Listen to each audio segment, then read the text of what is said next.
Siamo con Antonio Bertoncello, sindaco di Portogruaro, parliamo di Terre dei Dogi in festa, dunque siamo quasi alla giornata X, manca poco, immagino la sua soddisfazione per una manifestazione che attira sempre moltissime persone, moltissimi turisti. Ma diciamo che è così, basta entrare nel sito del comune di Portogruaro e ci sono addirittura i fans club, cosa inaspettata.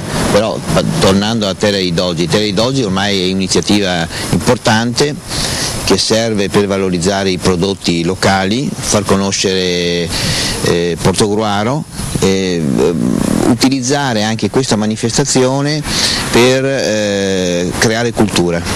Ci sono molte iniziative anche legate al russolo, con spettacoli anche straordinari e anche originali, e ci sono anche iniziative di ordine scolastico, iniziative importanti che fanno conoscere i palazzi di Portogruaro, che coinvolge sostanzialmente tutta la città.